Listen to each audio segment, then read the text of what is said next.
friends and enemies reporting in from 50K day. This is below 50K though. It's 50K. I got it. I got it at 50 right now. 50. What is it? 50,024. 50K day. Number 150 here on CBP Media Network. This my is coin market cap is showing something else, no, and buddy, my block clock is showing something else. You got to reset the block 2 clock. for 2. The block clock's never accurate. I got to change. It's my 5 source minutes on behind. That. Yeah, that's the other problem. Up to.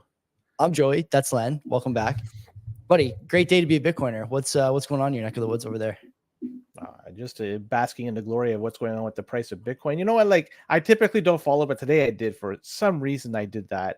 And you know what? Looking at this and watching it go up and up in price, like how could like anybody out there really say that Bitcoin's not gonna fucking moon? There's, you know, not financial advice, of course, but if you're fucking sitting on zero, fuck you. You're an absolute moron. There's every opportunity to come in. It's still relatively cheap in my particular opinion, but fuck you if you're sitting on zero, because it's a good time to get in and keep stacking away. KYC free. We'll talk about that in a moment.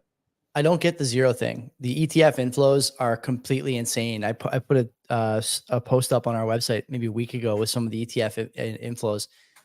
It's $1 billion like plus a week. It's an insane number. And the GBTC outflows, they were super high the first few days, but last week, Len, they started to really taper off. I don't know what they were today.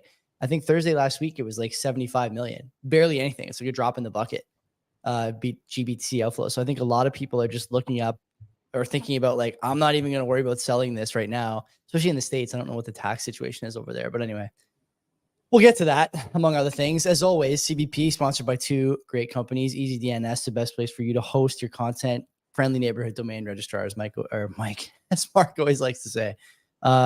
Whether you're doing virtual private server stuff, Bitcoin Node, Nostr Relay, BTC Pay Server implementation, Nodeless implementation, Mark can help you with that. If you want to bring your website over, you want to start something, maybe like your own podcast, Mark can help you do that as well. You want to do email that's not so easily crawlable by the powers that be, Mark can help you with that as well. PGP and GPG email over there, all that and more at easydns.com, where you can sign up. Use the code CBP Media. Tell them we sent you and get 50% off your first buy. Plus, Len, they got other stuff there too, right? Access of Easy runs through EasyDNS, which is a podcast everyone should be listening to. Bomb thrower over there as well. A website everyone should be reading. Lots of stuff going on the other side of the Rubicon there. Mark is doing great work. EasyDNS, great sponsor. We're happy to have him. Who else we got? Bull Bitcoin, Joey. Bull Bitcoin, which is also a great place to buy your Bitcoin if you wanted to. You can sell your Bitcoin. I'm sure people out there are thinking it's a good time to sell your Bitcoin because the price of Bitcoin has been pumping. We've had a great day in terms of with respect to the price. But you know what? Don't sell. Keep your Bitcoin and keep stacking away. That's my non-financial advice to you. And Bull Bitcoin is there to help you out if you do want to continue to stack away. You could buy on-chain. You could buy on with Lightning. So when the fees go high, which they did temporarily today, they went from almost single digits sats per VByte to 3 digits sats per VByte, all in a matter of minutes. But Bull Bitcoin, they have you covered. So you could then use Lightning if you wanted and do some cheap buys. They have that option available to you. Not only that, you could also spend your Bitcoin with them to pay your bills. So if you have an electricity bill you have to pay, auto bill you have to pay, what the fuck you got to do, they're there to cover you. You could just use your Bitcoin to pay for that. Also, you could buy gift cards. So, you know, you don't want to spend your dirty fiat in the real world. You want to spend your Bitcoin. They give you the option. You could go to Bull Bitcoin, spend your Bitcoin, and get these gift cards and spend them in the real world. But the best thing they have, in my opinion, out of everything they have, a lot of great options you have available at Bull Bitcoin, is the KYC free. You go there, go to Canada Post, leave your Canadian dollars. They'll load up your Bull Bitcoin account. And with that, you can buy KYC free Bitcoin. The cheapest spread in the game in Canada, bar none. Easy to do. I did a video on it. If you check it out, if you want to see how it's done. Great place to buy your Bitcoin. Check it out. Use our referral code below if you haven't already done so. By doing so, you get 21 bucks added to your account after you fund your account and provide the necessary information. No better place to buy KYC free Bitcoin in the world, in the country for sure, but in the world than Bull Bitcoin. So let's talk about, let's do some housekeeping first. Last week, you had a great last minute show with Praveen Pereira, who's a guy you and I are friends with. I've met him a few times. He was first introduced to me, I think, at Innocente 2 years ago, before he did his whole like exfil from Canada to the greener pastures of Texas there, which you guys talked about. Lots of discussion. He's obviously more well-versed in the code side, the technical side of Bitcoin than we are, and has some strong feelings, as you do, about the ordinals / shitscriptions, I think I have to call them now after listening to that interview side of things. That was really good. So big thanks to him for coming on. I realized that was short notice. We appreciate that. And I got to say, he's welcome back anytime. That was a really good episode. 100%. If you haven't listened to that yet, you should. This week we have a very special guest coming on. Time TBD, Chris Irons, quote the Raven, who's become very popular in the Bitcoin space in the last little while for his about face on the best asset in the world over the last week or 2 weeks or so. Very much looking forward to talking to him. If you're looking for more from Chris, he was on Palisade Gold radio last week discussing some Bitcoin related stuff, hard asset stuff. He's a gold guy as well, which I understand. I'm going to ask him about that when we have him on later this week. I'm not sure if it's going to be Wednesday or Thursday. I think it could even be tomorrow. I'm not 100% sure, but I will tell everyone as soon as I know. And we'll rip that stream probably midday if I had to guess. So keep an eye out for that. Two Whites and a Blue release. It will be live. Yeah, regardless of when we do it, it'll be live. Unless he has some opposition, but honestly, I doubt it. Two Whites and Blue released a show on Saturday. It was pretty good. Mike and Will were over here on Friday night. We did a good rip, had a few beers, talked about a lot of things that are important to us as usual. I highly recommend subscribing to that show. I don't think NHL 94 released an episode this week, but I could be wrong. I try to do it every 2-3 weeks. This weekend I have an interview with perhaps the greatest player in the Genesis side of things, and his name is Angry Jay. So he'll be joining me on Sunday, and then I'll release it, who knows, sometime in the next few days after that. So he's apparently the best Genesis NHL 94 player out there. He smokes everybody. Won of the King of 94 tournament a few times, and just he's running away with it. So yeah, maybe I'll have a match with him after, and just to try to keep it under 10 goals. Hey, when are you doing the Your Life, Your Term show? Is next week or the week after? I forget. So you're doing that. You were also on High Hash Rate, right? I haven't listened to your full High Hash Rate episode yet, but I did enjoy the bit that I heard. Those guys are good. We should at some point. I'm leaving the basement, Joey. This is incredible. I know. It's crazy. You're getting out there. It's good to see. So I'm looking forward to hearing you on Tom and Nick's show too. That's always a good place to hang out. And I think you're playing some NHL there as well. Are you not? Yeah, we're going to be. Yeah, I'm going to bring the controllers, bring the Genesis. We'll play. And, I don't plan to leave there until midnight. So I love it. I love it. Don't tell them. No, they suggested. I'm kidding. No, they didn't. But now they know. Also, I'm going to stock up on some beef while I'm there, because every time I go there, there's always I'm going to pilfer some meat. Controversy about beef. I might as well do it, right? To be further I have discussed. This reputation. Yeah, to be further discussed on their air, I'm sure, on later. I want to get to the bottom of this. Who is the person that did this? Because my good name is being smeared as a result. I would not take any of their meat. With only the stuff that we purchase. So can't have that. I think that's it for housekeeping. You want to do some? Oh no. One more housekeeping item, because there's going to be a halving party taking place at the brewing company that you mentioned, Innocente. It's going to be taking place Waterloo, Ontario. So Innocente Brewing Company, April 20th, 5 p.m. Eastern. What if the halving is before that? Like, are we trying to hit the day? We don't care. What are we doing? I have information that this is the date. Looks like they don't give a fuck. Whatever the halving date is going to be. This is the halving party. So there you go. Is it during the weekend? It probably is. No, it's a Saturday. Wow. Incredible. Everything is lining up perfectly for this. I plan to attend. Joey, if you want to attend, I don't know if you're committed unknown. We'll unknown. There you go. Yeah, so it's going to be a game time decision. And yeah, so it's going to be good. Apparently we're getting some flack. All 21 people in that chat have to attend. If you don't, Joey, then we're down that one. It's 20 people, and somebody's going to get kicked out of that chat. We'll see what happens. But anyways, there you go. Yeah. Having party April 20th. Innocente Brewing Company, 5 p.m. Also, got some boosts. I'm just going to rhyme them off quickly. We got the Bamboozler, 210 sats. Life is a game. Give me the Bitcoin version where the rules are clear and determined, over the fiat version where they are arbitrary and changed on a whim by the people that are winning. I like that, yeah, because it's clearly defined, the rules with Bitcoin, the issuance schedule. There's so much that you could just look at the code and you could predict what's going to happen moving forward, except the price. The price is unpredictable. Top W Cone, 395 sats. Joey, this is an interesting comment he makes. He said the union members of UPS will not lose any jobs. All the layoffs are in management and temp jobs not being renewed. the union contract protected them from layoffs. The hidden story is shipping is down, and I mentioned that as well. FedEx has laid off people. Amazon ditto. ODL carrier has laid off too. I don't know what ODL stands for, but anyways, they did. And rail companies have cut stockyard hours due to lower volume. In consumer economy, lower shipping means less buying. That's the real story. And that's a telling tale of what's going on with the economy in the US. So there you go. So those UPS guys, at least were unionized. It looks like they're not going to lose their jobs. I see in the comments, Grace 2 commenting from Twitter about how to RSVP to the halving party. I can't respond to Twitter comments in the chat. So how do you RSVP? That'd be a good thing to know, actually. I don't think there's a RSVP to the best of my knowledge. Just simply show up. That's it. Just show the fuck up. There you go. And there you go. Yeah, so if we jam the place, all the more better. You know, like, I don't know if there's any sponsor or anything. We're just unofficially associated with it. So there you go. And I don't know what's going to happen, any events or anything that's going on there. But anyways, last we have Mo BTC Dick, 550 sats, writes in, gotta say Len was great on high hash rate, but I desperately want to witness Len after partaking in some of the old devil's lettuce now.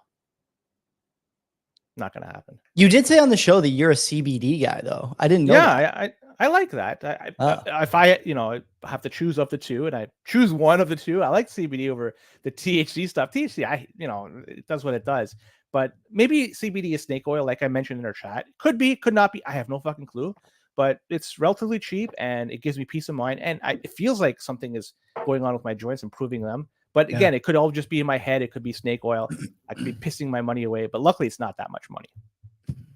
Good to know.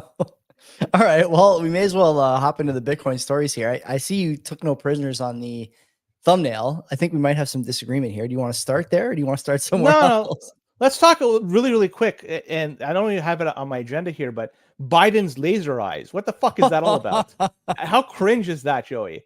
Who did this? Why did they do it? What's the message? What is up with this? I have no fucking clue. We are resolving to be less, pointed in our commentary and personal opinions on this program. No, but this is like legitimate. He has laser eyes on a picture, so I'm curious. What the fuck is it? I don't think it's like, is it like a San Francisco 49ers laser eye thing? Is that what I'm supposed to take from that?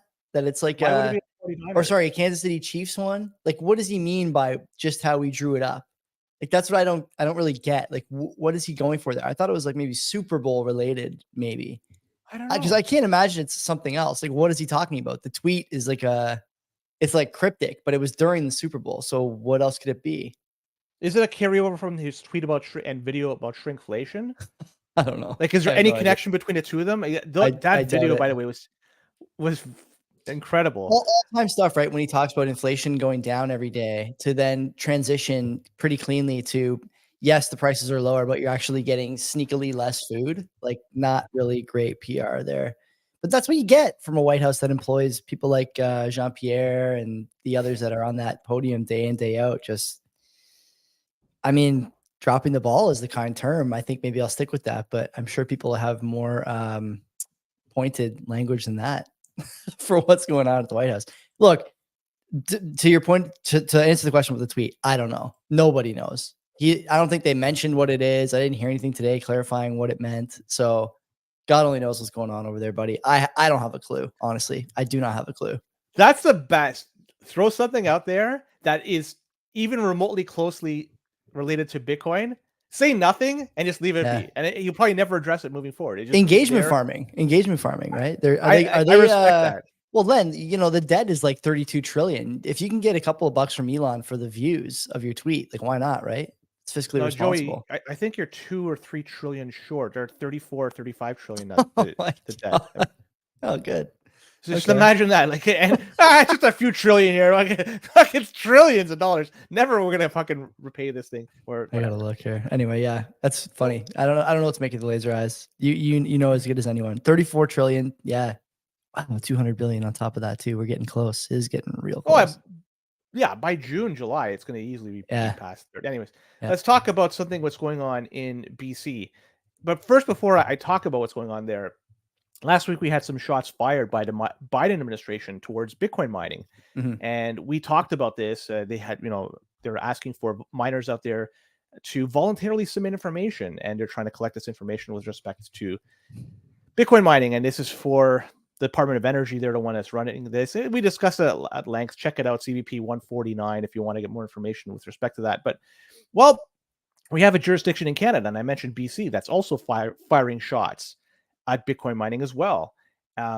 So before we get into BC and what's happening with Bitcoin mining, I just want to add some color to this first. So number one, we have BC. Predominantly, they are generating energy through hydroelectric. That's 87%, a little bit over 87%, in fact, comes from hydroelectric. So that's quote unquote green energy. That's what's powering up their grid. And typically, BC generates more electricity than they use, and they export electricity. But 2023 is an exception. And the reason being they had an unusually dry year, and that obviously it hurt hydroelectric power generation. And so they became a net importer versus net exporter of electricity. And now to the story at hand. So we have a company called Conifex Timber Inc. We'll call them Conifex moving forward. They're a Canadian-based forestry company. They're trying to get into Bitcoin mining. So they're trying to branch out into something else. And it's pretty cool. Great joke. Great pun there. Trying to branch out. Okay, continue. So BC, unfortunately, has been putting up roadblocks with respect to new mining operations plugging into the grid. So back in 2022 December, a little over a year and change ago, the province put in an 18-month pause on any new mining operations that are going to be hooked up to the grid.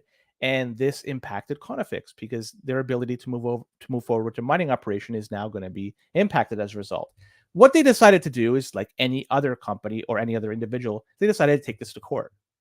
And they took this all the way up to the BC Supreme Court. And the BC Supreme Court ruled in favor of BC, saying that the pause is reasonable and not unduly discriminatory. So the people setting the laws put the pause. The courts say the pause is not discriminatory and it's reasonable. So this pause is going to be there for until the end of it. They also say that Conifex, this endeavor would consume 2.5 million megawatts hours of electricity. And that's enough to heat and power 570,000 homes. That's a lot. Yeah. Okay. This is according to Conifex's information, by the way. This is, I don't think this is, so this is straight from the source. And remember, this pause back in December 2022 came at a time when BC was exporting their electricity, right? This isn't the only province that's done this, by the way. Manitoba has done the same thing. They put an 18-month memorandum starting from November 2022, and that's still currently under review. But there seems to be more and more provinces doing the same thing. But what's going to happen when BC now has to look at this pause once again, considering now last year they were importing electricity, and you have all this FUD surrounding what's going on with Bitcoin mining? I suspect BC might be another province that is going to have an extended, almost indefinite ban on Bitcoin mining plugging into the grid. And this, more than ever, shows that Bitcoin miners, they have to seek out stranded sources of energy that is nowhere they can be plugged into the grid, or energy that they could produce on their own, such as maybe a oil and gas company or their own power generation station, something along those lines. But what I'm looking at here, between what happened last week and what's happening here, I think Bitcoin mining is at a crossroads. And normally, I would say that North America would be a friendly jurisdiction towards Bitcoin mining. But after seeing these stories, I'm wondering moving forward if this is still going to be the case. Seems like it's going to be harder and harder to do business. In the United States, they're going to be asking for people or the companies to voluntarily submit information, and we can suggest why this might be the case. And in BC and Manitoba, they have these memorandums and pauses that they're putting on for plugging into grid. It's inevitable. It's going to be spreading to other provinces as well. So, like I said, stranded sources of energy is key with Bitcoin mining. But still, even with that, I still think we are going to be looking at some roadblocks in North America with respect to Bitcoin mining. And that's good in one respect and bad in another. Good because you want to decentralize everything, but bad, you prefer to have it in jurisdictions that you have more control over, Canada and the United States, namely, and you don't have it sent to like Venezuela, Russia, whatever, because, you know, they are quote unquote our enemies. So I just want to say that that's basically what I'm talking about here, is that it's something is going on with Bitcoin mining. Politicians don't like it, and something is going to happen in the next little while. That's my guess. I just think there's two kind of considerations for this story and any of the other ones that are kind of the same ilk. It's sort of painted with the same brush. One is, especially now that the ETF is available in the United States, there isn't really any legal cloud over the asset itself, Bitcoin itself. The thing is legal in the way that many other things are legal, commodities and other investment tools. I don't think that's going away. I think it's all kind of heading one direction now. It's almost a done deal basically everywhere in the world, as long as the US does it. Excuse me, it's Gucci in most places. Great. So that isn't an attack vector for Bitcoin anymore. But the thing that is an attack vector, which we've talked about before, is industrial mining. It's an attack vector for two reasons. One, there's a very vocal and I think sometimes misinformed group of people working on behalf of someone, unknown forces, honestly, but they're working against Bitcoin miners, Canada, US, Europe, and European countries as well. I've seen this, among other places, probably. If I think back to the 3 years almost we've been doing this show, I am certain that we could find a couple of episodes where we talked about other countries on other continents discouraging Bitcoin mining for similar reasons, environmental damage and things of this nature. I don't view this as an environmental support cause. I view this as an attack on Bitcoin. And I say that because we've seen, in my opinion, environmental protection used as a wedge into discouraging or outright punishing certain behaviors in favor of other behaviors, even though it's not necessarily great for the environment, certainly not great for consumers. Although British Columbia has the fourth cheapest power in the country, I think, right? They're about 9 cents or 10 cents kilowatt hour. So it puts them about fourth on average. Quebec is the cheapest. And then one of the territories, I forget which one, is the most expensive.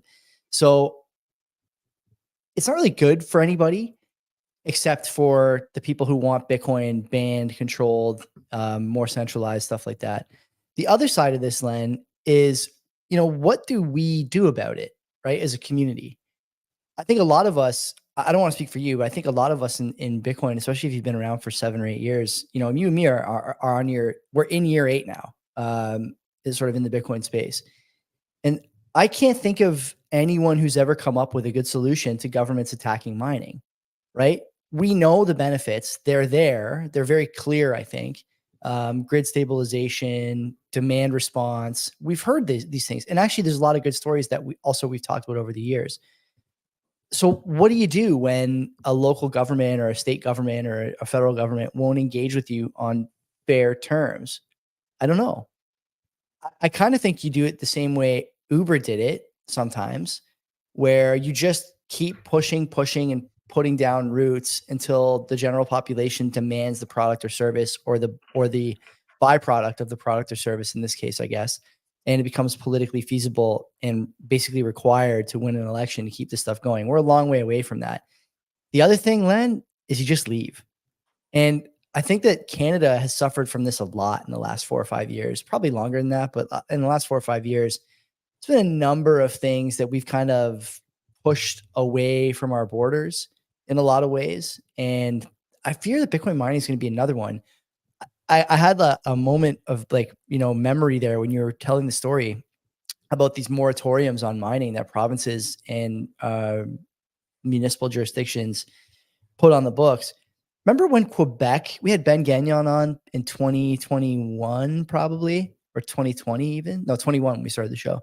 And, at that time they were using Quebec as their Canadian hub.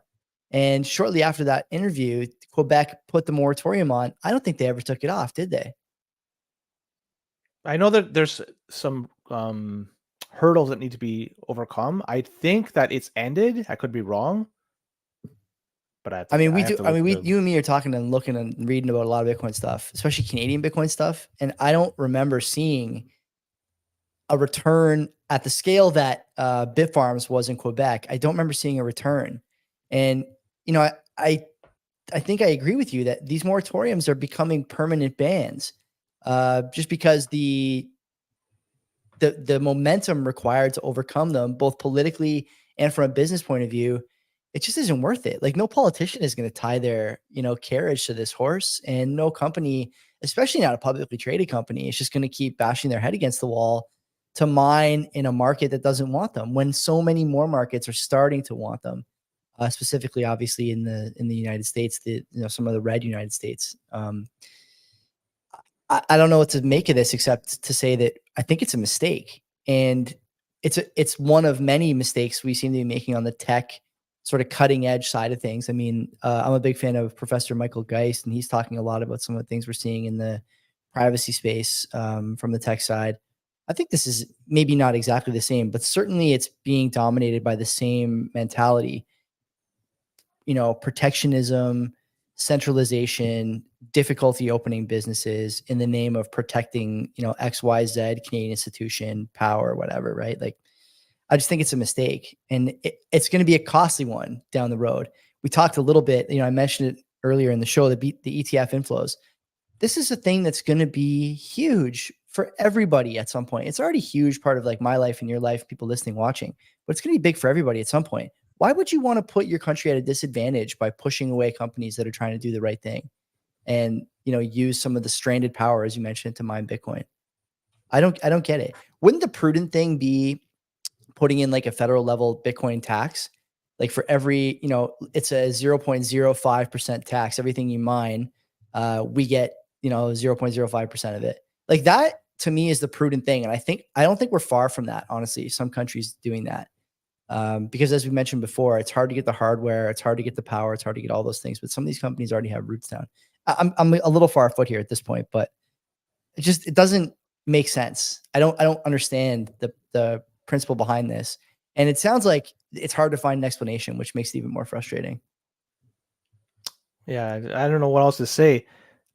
I mean, in one sense, I could try to play devil's advocate as to why they're trying to do this. And I think we all like to have the ability of flipping a switch and having the lights turn on. We don't want it to have flickering or no power whatsoever. So to have it readily available is something we want. And plugging in more of these mining operations into the grid will take away from whatever electricity is being generated. There could be a potential in a not too distant future that it could overwhelm whatever is being generated. And the companies that are generating the electricity, maybe they'll even make an agreement with these Bitcoin mining companies to sell the electricity at a higher price to them. So it'd be advantageous, because selling it to you and I as a consumer, residential customer, I mean, we only pay whatever the regulated rates are, and they could potentially sell it for higher to a company that really wants it. So that's the devil's advocate side of things. But stranded energy. That's a good argument though, Len, because the miners are, sort of inherently long Bitcoin, right? So how long are you? Are you 25% greater power cost long? That still puts you, by the way, about halfway up the ladder as far as energy costs in the country. So it's really not that bad. If you're long Bitcoin, you want to mine, how long are you? How lucky do you feel? I don't know. And again, if they're happy selling the electricity at a premium to those companies, would you, as a consumer, be happy as well flipping the switch and not having power because the power, or is just, it's a brownout or a blackout? You'd have to figure it out, right? Like exactly that. Yeah. But the stranded energy, that's the one I truly hope that they don't go after.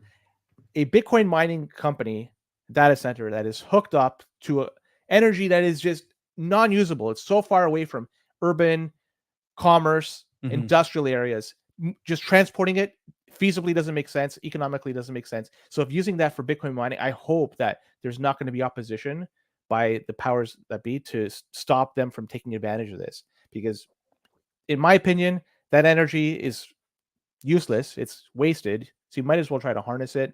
And, that's an interesting point, to put in some sort of federal tax, a minimal one at that, but it could potentially help out the government as a whole. And, maybe they have to start accumulating some Bitcoin for themselves just for, what better way to start than to just, throw a tax on? It's a low, from the government's point of view, it's a low friction vehicle to get some skin in the game. And, as we know, once you have some skin in the game, you start to understand some of the mechanisms behind the asset a little more deeply, because it's sort of, to your benefit. 50,100, by the way, on the block clock. Yeah, both of ours are synced. Yeah. So I don't know what else to say about this. I'd love to talk to somebody from that company. Maybe they want to come on and talk to us. I don't know. We could probably get them if they're interested. I'm not sure a company has a PR person or a podcast person like the Bitcoin companies do, but if they do, we could get them on. I'll even wear my lumberjack shirt. Stay in the spirit. Let's move on. Citrea. Let's talk about that because that's Oh in the boy. thumbnail. Okay. All right. All right. Well, this has been gaining a lot of traction on Twitter, and Yeah. I think it's time that I vent on this thing because it sounds like you and I might be standing on two different sides. I don't know if we're on this. different sides. I suspect that the conviction we have is a little different. Oh, okay. Yeah. I'm pleased that it looks like we're going to see things that eye to eye. But anyways, this is being proposed as a way to help scale Bitcoin and to onboard more folks into Bitcoin. Because as we know, Bitcoin, does have a scaling issue when you're talking about billions of people onboarding into it. So this Citrea is very much tied to ZK rollups. ZK rollups. This is another thing that's been being banting around, and this is a zero knowledge rollups. And well, this ZK rollup stuff. It's prevalent in the shitcoin community. It came from Ethereum. It came from other places, and now it's bleeding its way into Bitcoin. So there you go. Red flag number one. Let's talk about red flag number two. ZK rollups again. If you take a look, those loser wizards, they were on stage at the 2023 Bitcoin in name only conference, and they were talking about the ZK rollups at that point in time. So that's another red flag. And now it makes me wonder what VCs are behind this, trying to pump this fucking shit. But let's talk about what it is, because I'm going to get this information right away from No BS Bitcoin. Check it out. It's a great news source. They say that since zero knowledge proofs can't be verified directly on Bitcoin, and this is for a lack of optimized opcodes, we use a multi-party committee to verify them off-chain and compute a single on-chain signatures. So right away, we're talking about you can't verify, you're trusting somebody. Then these are things, obviously, I'm not a big fan of. And the question I have is, who creates this single on-chain signature? It's verified by these multi-party committees, right? Like Nobody asked me. Anyone ask you or no? No, but it's not us. It's not. And I run my own node. I can't do it. It's somebody else. You're relying on somebody else. These zero proofs are entirely done by somebody else. We can't verify shit. And they say it is it's not a trustless model. Like it is a little bit less than that. And I'll talk about that in a second. This also takes advantage of BitVM. We talked about BitVM quite a bit, and they use this as a bridging mechanism to make this all happen. Without BitVM, apparently this is not possible. And so in a nutshell, you have the roll-up operator, and this is potentially a company. They're the ones managing the funds in all this. And in this case, it's going to be Bitcoin, right? And the verifiers are the ones that are going to be using this, and they're the ones that are able to withdraw funds if needed. And if the operator is doing something that is in bad faith, well, the verifiers could challenge the process and penalize the operator. So there's a check and balance. That's what's happening here. And these rollups, like as I mentioned, they're performing transactions, and these are being executed outside of Bitcoin, but then being sent over to Bitcoin to be for the transaction ultimately. So in this case, the Citrea transactions, there's supposed to be thousands of transactions that are batched, and eventually, once they produce a validity proof asserting the correctiveness of the execution, then it's done on the Bitcoin on-chain. And they say by using this method, they could scale Bitcoin. But what's the cost of this? That's the question. I already mentioned verifying and trust, and we could talk about this a little more in depth. So trust, right? So the one term I keep hearing from them is trust minimized. Right? It's trustless or nothing for me. Fuck that. I don't want to have trust minimized because I don't want to trust anybody with my funding. This is Bitcoin. We have no way to recuperate any Bitcoin we lose. Bitcoin, in its fundamental state, fundamentally, it gives you, the user, the ability to control your Bitcoin. Nobody else can do it. They could try hacking into it, but you need an enormous amount of energy, enormous amount of time to get to the point to hack your keys. Without those two things, it's impossible to do so. You get super lucky, but that's a shot in the dark, and that's being very, very lucky. And that's being very, that's never going to happen. But the reality is, don't fucking trust anybody. And this situation, this scenario, this setup requires you to trust somebody else. I don't fucking buy it. I don't like it. Verifying is also a second issue, right? The problem with zero knowledge proofs in this model, you can't verify the longest chain like you can in a full node. A full node, mine's sitting right here beside me. What it does, it searches for the longest chain, and it uses that, and that's where it's going to continually verify and want to broadcast to that. It's quick and easy. It works. But with the zero proof, you don't have the ability to do that. It is done in a vacuum. It doesn't have any idea about what is the longest chain, and that is potentially a security risk. So I see this. Zero proof, and sorry, zero knowledge is a staple in the shitcoin community. Trust, got to give it up, don't like it. Verifying, can't do it, don't like it. All in all, it's all shit, man. What VCs are funding this?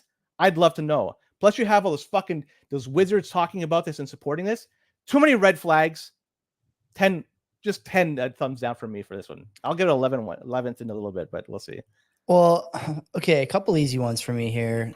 Looking at the Citrea team or whatever, when you Google Citrea, the first thing you get is their appearance on the Unchained podcast with Laura Shin, the scam cast. So like right away, I'm out. I don't want to hear any more about this.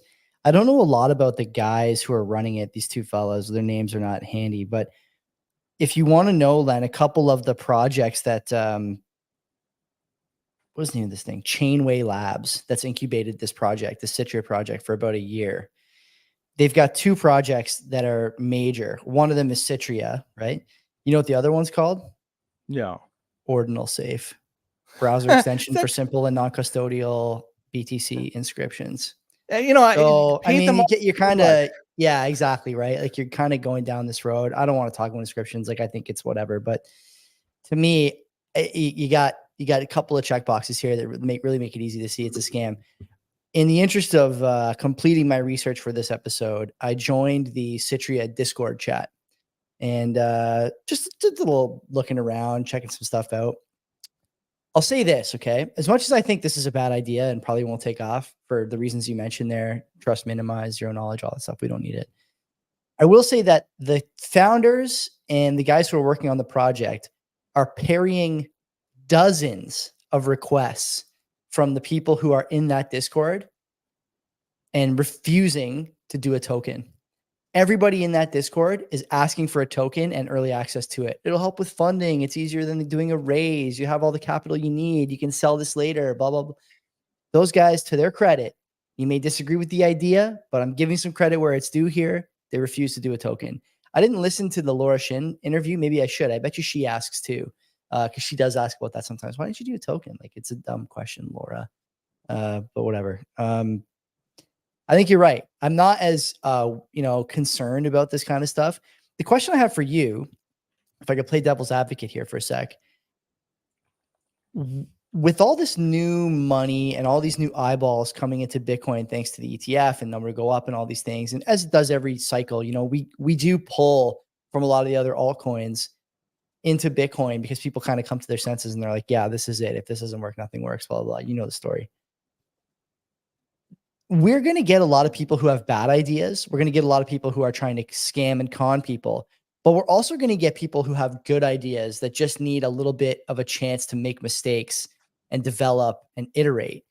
How do you know this can't be one of those things? That's the thing I'm curious, because you're always pretty, I don't want to say extreme, but you are early to the breakfast a lot of the time, finding these things and having conviction about them. What would, in your opinion, be the thing that gave one of these projects a little bit of leeway to try something on, not on Bitcoin, but try something with Bitcoin and maybe get it wrong the first time, second time, third time, but then the fourth iteration, they come to their senses on some issue or come up with some engineering development that makes it, worthwhile? How do we know we're not just stomping everybody out on the first attempt because it's no good and Bitcoin has become this kind of, I hate using this word because it just drives me nuts, but it's become like this toxic swamp where as soon as you take a misstep, you just melt, right? That you're out forever. You're sullied. Your reputation's damaged, blah, blah, blah. How do we know when those projects come along that just need a little bit of time to make mistakes and build something better that we might actually like in a year or 2 years? That's one thing I can't figure out. I'm curious if you've thought about it at all. You could do a sniff test on it and figure out if it smells like shit or not. And this one does. And another one that's pretty good. I mean, we heard about CTV, and that may be something that's decent. I can't say for certain. I would have to inspect it a little bit more, learn about it more. But we talked about it. I talked about it for sure in the past. That even if we do want to go ahead with CTV, it's something you'd have to not jump into it, but just slowly examine months, years, maybe even longer to figure out if it's right. We saw the unintended consequences, which came out with SegWit and Taproot, and now we have the 4 meg blocks that could potentially be minted and JPEGs that are included on it. So those are the unintended consequences of it. Now, I hear that from, gosh, I forget the inscription guy's name, whatever his Casey name is. Rodimer. Casey Rodimer, yeah. He said that you could do inscriptions outside of Taproot and outside SegWit. Okay, I'll fine. Okay, I'll take that. It would be more expensive though. You're not going to get the discount. Yeah, there's no discount that comes along with Taproot, but it'd still be possible. So I don't think there's much of an incentive to do it, or at least 4 times less incentive or something, whatever discount may be. So that being said, so that's why I'm just using that as an example, the SegWit and Taproot, that even it looks good on paper, we don't know what the unintended consequences are with activating something. So CTV and something I've been talking about, maybe something that's good. We should consider doing it, but you got to take the long term. You have to look long term with this. We are having the monetary system. It's collapsing. There's no doubt about this. We could all see it. It's just a matter of when. It's not a matter of if. And modernizing that into something with Bitcoin makes sense. Now, it has to be ready for that. And it can't be at a state where people are still infighting, or it's not ready for mass adoption, or a number of different reasons. It's got to be ready. You can't be fucking with it, throwing shit on there, JPEG, shit like that, and then saying, oh, guys, let's replace or at least modernize the monetary system. Let's start using Bitcoin. We're still fighting out here with fucking JPEGs, right? Like, we can't be in that state. It's got to be ready for prime time. There's so much at play right here. There's so much that we could fuck up. If we fuck up, we can't do it. So I'm of the opinion, whatever is being thrown out there, let's take our fucking time. If it's years, decades, that's fine. Like, let's do this right. Let's think things through. Let's use a testnet as much as possible. Let's try to find ways around it that people are looking at this and saying, I could potentially use this activation of whatever project and bring my own garbage in there. Let's see if we could try front running them, figuring this shit out. We have smart people. We could do this with enough time and effort. So yeah, as for figuring out what is good, it's a sniff test. This one, as I said, it smells like crap. Okay. Yeah, and look, we got Mr. Bailey out there. I'm not anti-lightning. Anti-lightning, I like it. It may not scale, as I mentioned in the previous episode. There's problems with scaling of that, but it helps with quick and easy payments right now. And the one good thing about Bitcoin Lightning is when I create a channel, it's our two of two pre-signed transactions. So if any of the two parties want to close the channel, they could do so. They have control over their funds because it's already pre-signed, that transaction. So there's some benefits to Lightning and there's some drawbacks to Lightning. But yeah, here and there. Big drawbacks. I mean, let's be honest. To Dave and to other people commenting on X, I can see the comments. I can't respond to them in the chat. So just be aware of that. Normally I would respond in the chat, but I can't, even if I see them. So you have to wait for us to get to them. Anyway, yeah, it's a good discussion. I mean, there's the flood of ideas coming to Bitcoin is going to be torrential. Like it's going to be unbelievable. It's going to be a lot of volume, a lot of noise, a lot of signal mixed in there too, probably. And yeah, it just doesn't feel to me. The smell test is good, but you could tell almost immediately from the get-go, and sometimes you can. Sometimes you're right, but yeah, in this case, I can. This one wasn't that hard. Yeah, this one wasn't that hard, right? You look at Chainway Labs, and if you don't like ordinals and descriptions, then this is the kind of stuff they're funding, and that's I think it's I know there's like a lot of controversy these days about supporting or not supporting ordinals and inscriptions, but at the end of the day, it's sort of your prerogative. Yeah, Dave's saying BitVM is the same thing. BitVM, I don't know that much about. I thought these were like in the same vein though. It's using BitVM. BitVM Right. to. Okay. So without it, from what I understand, it's not possible to create the roll up, or not. I forget what the term is. It's not possible to create the roll up operator. I think that's what the BitVM is. So executing. Yeah. Trust minimized two-way peg with BitVM. That's what they're calling it. So, I mean, I'm not technical enough to know what BitVM is. If someone is, like, minimized, yeah, whatever. There's still I don't know. Trust minimized, I don't like. My bigger problem, I think, with all this stuff is that, and I'm not saying Dave Bailey is, saying this about us or about other people, but it does seem like if you are against a proposal now, the other side immediately calls you like, you are like painted as a problem for Bitcoin, or like you're pro ossification. I don't know that I'm pro Bitcoin ossification. I like layer one the way it is. I don't really want to add L2 functionality that doesn't embrace the core tenets of layer one, right? There is ways to do additional speed and scaling and stuff on layer two. Maybe it's Lightning, maybe it's not, but like Len mentioned, the trade-offs are clear, present, and I do think that there's something to be said about what happened with Taproot, obviously, and the defensive posture is maybe warranted at this point, at least for a little while, right? We're about to enter into a period of significant change for Bitcoin. And what you speedy don't trial want, should not be used for a very, very long time, in my opinion. yeah, We should avoid using that unless that was a weird one, right? Yeah. Anyway, let's keep going. Yeah, we'll talk about MicroStrategy, and they're following in the CBP footsteps, because if anybody's following us, we report on our buys every month. And so whether you like it or not, MSTR, they announced that they bought more Bitcoin, and they did this for the month of January 2024.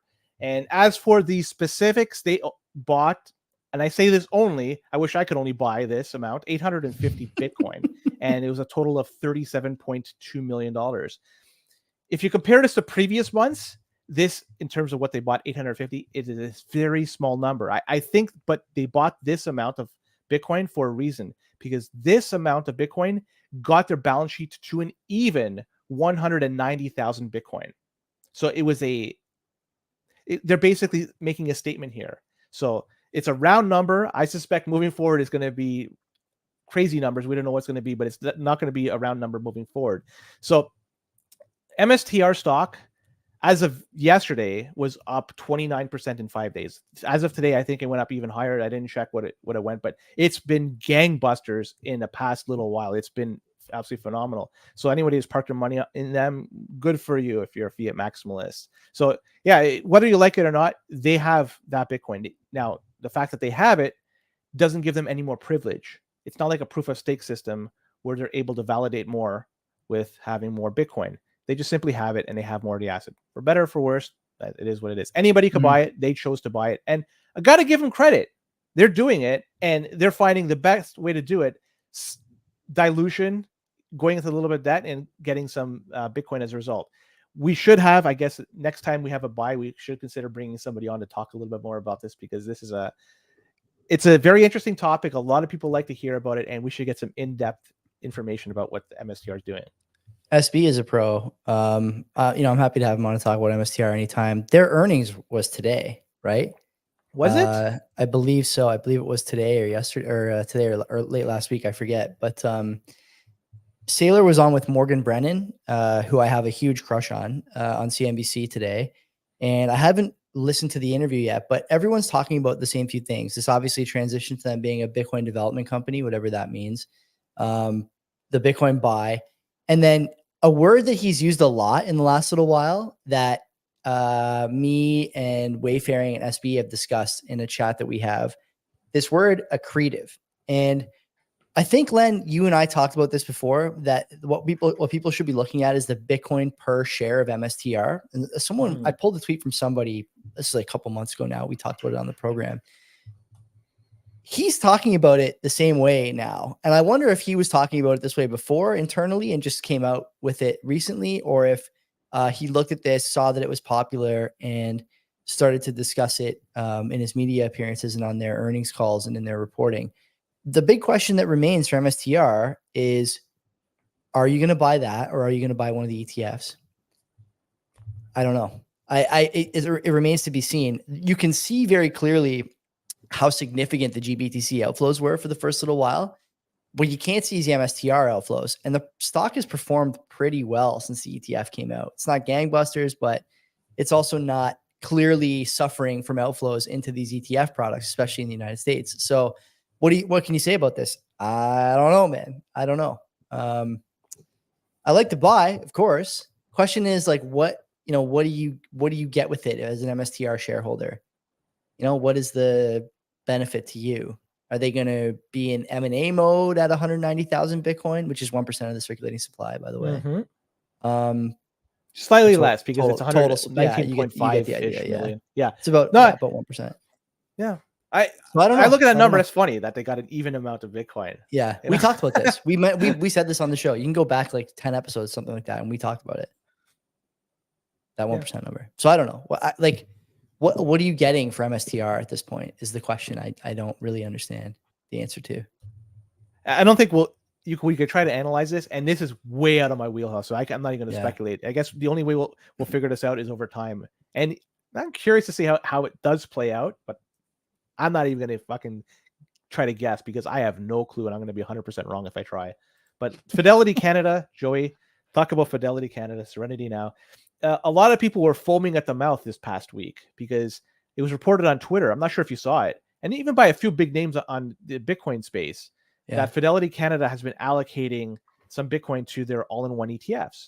Yeah. And the breakdown is 1% of Bitcoin for the conservative ETF, 2.5% for their balanced ETF, and the 3.1% for their aggressive ETF. And everybody was happy, and people are saying, oh, this is an example that, there's going to be big money coming in. It's going to scoop up the existing supply of Bitcoin. It's going to run out. But let's not start sucking each other's dicks quite yet, because apparently this is some old shit. And digging through this, I had to go through the archives here. The reality is this news is over 2 years old. So people that are jumping at this and saying this is a point in time we should be cheering should have did it 2 years ago, because that's when it was first announced, January 2022 to be specific. So I just wanted to point this out there for people are cheering and still don't quite understand. It's a fucking old news item, and we could cheer it all you want, but it's nothing new. This happens a lot in Bitcoin Twitter. Like that clip of Obama talking about Swiss bank accounts in your wallet was floating around again last week. And that's got to be 5 years old at this point, 4 years old, something like that. And it's like, Obama for next week, about Bitcoin. Like, guys, I've been around long enough that I remember people memeing this 4 years ago. The cool thing though is that, again, as we've discussed on this show, and others have as well, we're not the only ones. There is going to come a time when Fidelity and other major investment firms not only offer these vehicles kind of under the radar, but start to push them.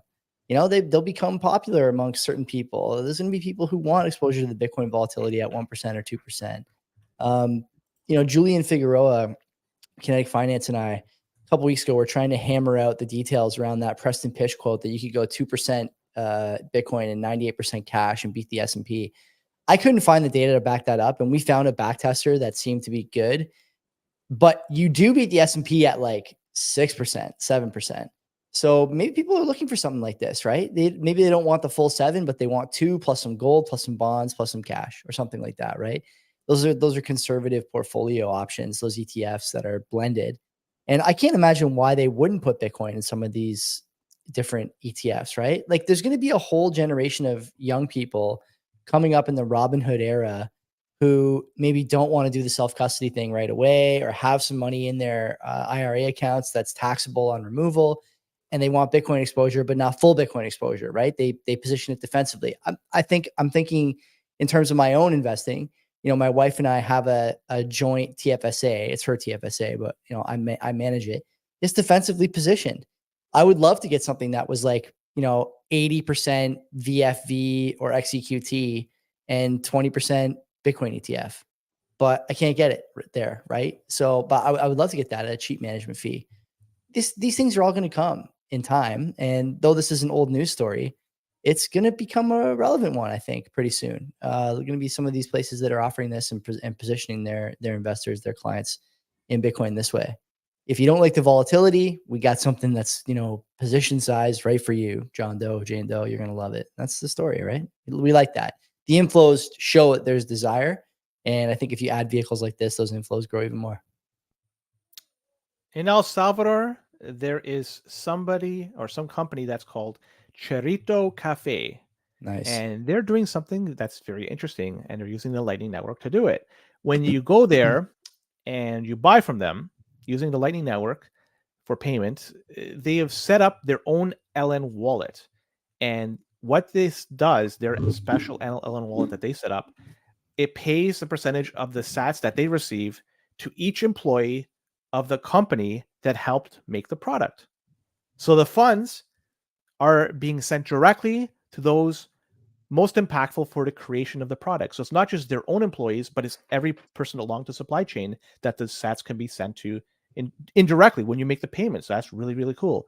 This wallet is called Expresso Pay. Expresso Pay. You can check out their website, www.expressopay.com. Doesn't say very much over there, but that's what it is. And what I like about this is this type of setup done properly, it could limit corruption right now. So when you do make a payment to somebody, to the vendor, that money then is directed to the people that help make that particular product. So I like seeing these type of projects being built out. And yeah, I just wanted to report on that because something like this, I wish it could be done over here in Canada, but clearly, we're not as advanced in Bitcoin as El Salvador is. But somebody over there, yeah, the Cherito people, the Cherito Cafe people, they're doing something very unique here, and they're ensuring that everyone in the supply chain could potentially get some of the sats that are directly owed to them. I like that. It's really cool. I like that too. There was talk years ago about how Bitcoin's transparency would lend itself well to stuff like supply chain management. I don't remember exactly how that would work. I'm not a logistics expert, but yeah, I mean, all this stuff is going to come in time, right? People like transparency. They like accountability, at least some people anyway. I won't say anything more than that, but yeah. What I like about this too is the money is immediately sent over. It's not like you pay the vendor and you have to wait for much time for the money. Delay. Yeah, it's instant payment. And if you're a major player in the production of this, you're going to get obviously a little bit bigger of the slice. So it incentivizes more product, better product, and you're going to get paid for this. Especially when are we going to start doing this for like regular payroll? I wonder. Because I think that's a huge thing that we don't talk that often about. We kind of get, I don't want to say lost in the weeds. The ETF and things like this are not, in the weeds. But isn't one of the big things that Bitcoin can do instant settlement, compared to waiting 2 weeks or a week for your paycheck? How long is your paycheck in the ether there? It's about a week, right? 7 days, I think. Or is it a full 2 weeks? You're always behind. I don't know. I don't want to discuss that. I forget. But like the point, it's not a knock like your employer. What it is just something that's worth noting, because what you're seeing there is someone parking the money that you've already earning interest on it and then paying you later. This is right? Common in practice. Yeah. And so we got to get rid of that. Like coffee shop and supply chain, fine. But like, this is really what we got to be looking at, right? Stuff like this. Let's get this money in the hands of the people who earned it faster. Well, of course, this comes at a cost for people who are benefiting from the current system. Common theme in Bitcoin, but I think it's inevitable in any case. Let's quickly talk about Monero, just really, really quick. Got wrecked RIP, last week. RIP, man. 40% down in one day once they got delisted from Binance. And then there's a significant, there's a sizable amount of people that like Monero in Bitcoin space. I don't know why. You can't. It's great. Ask Mark, CoinShack Mark. CoinShack Mark has the biggest hard-on for Monero I've ever seen. I love Mark. He's a great guy. Like the times I've hung out with him and had him on, he's always a good time. But I just don't get it. Like I know why Monero is popular. It's neat. I've held XMR before. Have you ever held XMR? Do you know how to hold it and stuff? So cool. It's like its own little wallet function. It's neat. It's like, it's very close to Bitcoin and maybe a little more difficult, but it's fine. The thing is, like, you can't audit the supply. So you can't audit the total supply. Forget about that. Forget about that. Don't forget it. I know what the problems are with it. Okay. But for this story, if you're holding XMR, why do you care if it gets delisted from an exchange? Like, shouldn't that be like yes, we're so good that the exchanges can't list us anymore. we have to be buying more. Like that's the rationale that I would have if I was holding that token. But it seems like no one actually has that rationale. So if no one holding the token has that rationale, then like, what's the value? That I'm not sure about. I don't know. Great tick. I always like the name, and I always liked XMR as a ticker symbol, but that's about as far as my love for Monero goes. Sorry, Mark. Sorry about that, Mark. Well, anyways, Bakkt. They might go. Do you think Mark would ever start the Canadian Monero podcast and come under the media umbrella? Would we allow it? I don't think so. A no to the first one and a hard no to the second one. I think the first one is probably a 99.9% no, but the second one's 100% no. Okay, got and it. It's not to say that he definitely has the charisma to do it. I just like, come on, Monero. Isn't there a Monero podcast? There's got to be a Monero. This is a podcast for everything. It's got to be a Monero podcast. I know a guy doing a podcast on NHL 94. There's got to be a Monero podcast. Buddy, there's a community for that that's vibrant. They have annual tournaments, the whole 9 yards. There is a podcast. There's two of them. There's Cafe Monero and Monero Talk. Oh, there's a bunch of Monero space. There's a guy named Monero Mateo. Very creative. He's got some poor branding. He needs to work on his branding. He also hasn't put out an episode in 2 years, so maybe that's a little bit defunct. But yeah, okay, cool. Well, there you go. Well, I'll quickly talk about Bakkt very, very quick. They might go tits up, and this is the publicly traded company. They initially tried to get Starbucks or help Starbucks have customers pay with Bitcoin. This was a few years ago, 7-8 years ago, in fact. But now the company Bakkt seems to be in trouble, and it looks like they don't have enough cash in order to make it for the next 12 months. They're out there. They've talked to the SEC. It looks like they're going to be selling $150 million in securities in order to shore up their financial position. And what's interesting about this, Bakkt, they had at one time a connection with Swan Bitcoin. It seems like Swan, they have the Midas touch, or the reverse Midas touch, because they had a partnership with Swan and for Bitcoin trading, liquidity, and custody services. And this is back not too long ago. In fact, let me just click on the tweet. I can tell you 2 years. exactly. If I had to guess. November 30th, 2023. So we're talking 3 months ago. Yeah. Not 2 years. Great. Time is flying. How does this keep happening to Corey? Like, how does it keep happening? I don't know. I don't know, but I'll leave it at that. That's another black-eyed Swan, and the reverse Midas touch. Whatever they touch, it's turning to shit. I have nothing to add to that. Whatever. Good luck to them, and good luck to people who are working there. Job loss sucks, but this is it. Competition lend in Bitcoin and even in crypto, and they're intensifying. Boom dust. Cafe Monero sounds like a great place to get brunch. Does it? I don't know. They tell you that your food costs this much money, but you can't actually verify. So anyway, well, you tell them you paid, and they can't confirm. That's right.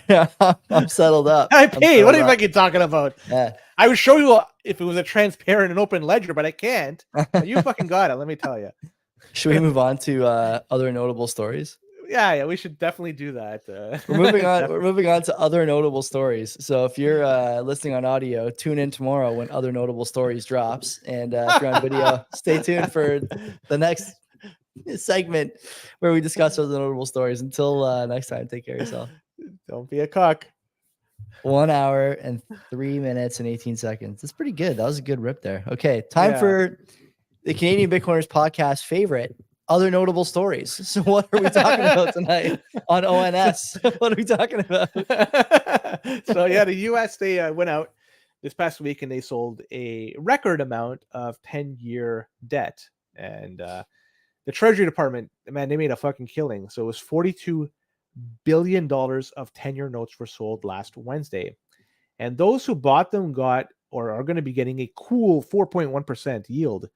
Or in other words, 1.5 trading days worth of NVIDIA, if you look at the grand scheme of things. The previous record, now, I just want to bring this up because it's they're talking about this being a record number of the sales. It's not entirely true because the previous record was $41 billion. That was back in November of 2020. Adjusting this for inflation, the sale that they did this past week is much less in terms of dollar value, like value itself, than it was in November 2020. So that November 2020, I'll take the adjusted for inflation. That is the record we have to beat. Just like the price of Bitcoin, whenever it is, we could say 69xxx is the all-time high. No, with adjusted for inflation as well. But don't want to go too much into the weeds here. All this really shows this quote unquote record sale of 10-year notes shows you that there's a thirst out there for more debt. There's no way that the United States of America can continue without going further and further into debt. And at the front of the show, we were talking, and was it behind the scenes or in front of the scenes? We're talking about the $32 trillion. I forget now. The debt, the public debt. You were saying 32 trillion. Yeah. It was on the air. I think it was on the air. Okay, yeah. So that's another one. So like we're laughing at the fact that it's 34 and change trillion dollars. This is so much fucking debt, and they are going to just continually sell more and more of these notes moving forward because they have no other way to deal with what they have simply through taxation. And unfortunately, this is how it's going to be done. It has been done for the past little while. It will continually be done for the next little while, and it's just going to accelerate. Yeah. They're going to sell more and more of this because let's be honest, the value of the dollar gets less. They need more and more money to coming in to pay for whatever because now the dollars are worth far less. So it's accelerating, man. It's accelerating. Who bought the 10-year notes? Do you know? Not me. I'm going to look right now. The problem with the note thing. Okay. So for people who don't know, it's actually an auction. So you bid on 10-year treasuries. Let's see. Recent auction results on Treasury Direct. Was it today? It was Wednesday last week. They did Wednesday. a few tranches of different durations. The 10-year was done on Wednesday last week. Okay, let me see if I can find it here. This is some security exciting CBP term 2.6 would be 2.6, right? 2.7. Okay, let's see. It's not here. I don't see it here. Yeah, I don't see it here. So whatever. I can't pin it down. But the point that I would make, oh no, here it is. Never mind. Here, let me go. 10-year notes. 10-year. Some quality CBP. This is good audio for sure. Yeah, even better videos. But people watching. I'll share my screen.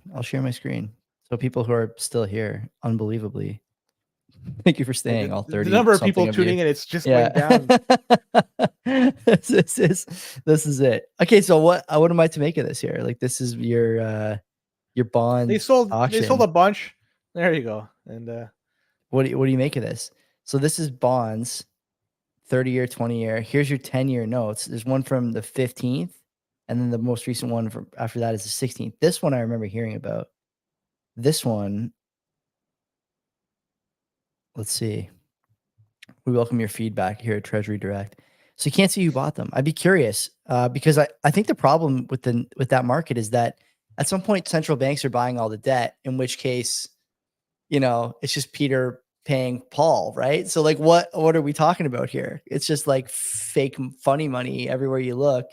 The rates are all made up because they're buying their own debt. So they're setting the rates at a level they like. I like shell shocked by this. Even my wife. Did you ever read the Fiat Standard, by the way?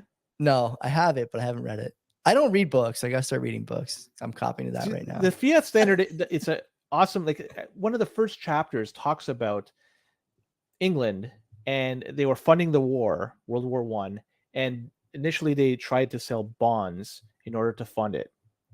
And unfortunately, there wasn't enough demand to meet whatever money they needed. So what they did, they hid it that the central bank bought these bonds. So they issued them and sold it. So it's the first QE that was ever done. It was done 120 years ago, almost 110 years ago. So since then, it's just been done. And they did it in such a way they hid it. They had somebody do it on behalf of the bank. So it wasn't the bank directly. If just been scamming for a century. Unbelievable. And this information wasn't known until almost 100 years later, at which time the information was made public. And then at that point, they realized, oh, fuck, they were lying all this time. So this is the shell game we're dealing with. The information is held for a century. We don't know shit until well after the fact. And you fucking issued the debt and bought it from yourself. Like, what the fuck is this? Completely insane, man. I don't even know what to say about that. What people don't. Not that I'm saying everyone needs to like know the inner workings, the plumbing of the financial system, because I don't know it either. Like me and Len have been doing the show for 3 years. been in Bitcoin for about twice that long. And still I look at some of this stuff, like even just now, right? Like I'm on the Treasury Direct website. I've never been there before. I don't know anything about like Treasury note auctions, except that I know they're auctions and they don't always go well recently. People who are even less informed than we are, and you guys and girls are, what do they think about stuff like this? The problem is they don't think anything about it. It's completely off the table for them. So when you say stuff to them like, oh, you know, the interest rate is set by XYZ, or Treasury auctions went XYZ this month, or it's foreign, and you lose people when you're discussing things that are like on the fringes of things that affect every aspect of their life. And they just have no idea. And shit, we don't have any idea either. We're out here talking about these auctions like, you know, like we're pros. One of the reasons I've enjoyed writing stuff for the website, Len, is because number one, it gives me a chance to use my mechanical keyboard, which I'm addicted to, talk about ASMR feedback loops. But number two, because I see something interesting like this and I'm like, man, I got to write about this. Maybe the next one I'll write about auctions and see how it goes and learn a bit about them. And then we can talk about it, because it's important and no one knows about it. And it's like this thing that's underpinning the entire financial system all over the world. So there you go. It's a fiat tool. So really, what the fuck is it? It's nothing. Acceleration data. I got some of that for credit cards. Sure. And, you know, it's not just the Treasury Department that's piling on debt. Well, consumers are doing the same thing. And the Federal Reserve stated that the total household debt climbed another $212 billion in the fourth quarter. So in one quarter alone, the total household debt increased $212 billion. And it now sits at $17.5 trillion. That's the total household debt, $17.5 trillion. Not only that, delinquency rates are increasing, and there's an uptick in the outstanding debt that is in some way, some type, it's in a form of delinquency. Credit card debts and car loans are leading the charge here. So people are going behind on both credit card and car payments. In fact, 8.5% of credit card loans and 7.7% of auto loans are in some sort of trouble. That's a sizable number. And here's where it gets even more crazy. Total credit card debt in the US sits at $1.13 trillion. I did some quick Len math here. So we have $1.13 trillion. We have about 260 million adults in the United States. This equates to around $4,300 for every adult person in credit card debt. Yeah. $4,300. Some people are carrying $0 in balance. So it's conceivable that there are a lot of people out there that have 5 digits balance on their credit card, carrying this month to month, making minimum or not even making minimum payments on this. And this is at a time when rates are higher than they were in previous years. 5% may not seem a lot in early 80s, but past 15 years, it's certainly higher. So all this to say is that there's going to be something happening here. Who is going to be holding the bag? Banks, then the Federal Reserve, and then it's going to be everybody. So ultimately, everybody's going to be feeling the pain here once. They are the buyer of last resort, and they're the ones bailing out all these credit card payments that just need to be paid off. So $1.1 trillion in credit card debt. That is a fuckload. And that too, just like the federal debt, will never be repaid. Okay, I got a good supplementary stat for you here, coming from our friends at Fred. You're going to love this. The delinquency rate on credit card loans across all commercial banks, okay, is 2.98%, just a little shy of 3%. Okay, pretty low. Give you some context there. In 2009, at the peak, last 30-year peak, it was 6.77. So you're 3% ish now. It was 6.77, almost 7% in 09. If we look at banks that are not among the 100 largest in size by assets, aka the banks that have been having trouble anyway and are about to run out of BTFP and all this other stuff, do you know what that delinquency rate jumps to? 8%? 7.5, higher than it was in 08 for the big ones. How's that stat? So what you got there is the little banks who are already, teetering. They have a lot more problems with delinquent loans, with a lot more people. That's on credit cards. What do you think it is on houses, cars? I bet you it's pretty high. And so when people say BTFP is going to expire and roll over, Maybe, but do you think they're not going to replace with something else, or are they just going to let these guys burn? Because I really think there's some burning to be done when I see a stat like that. I don't know, man.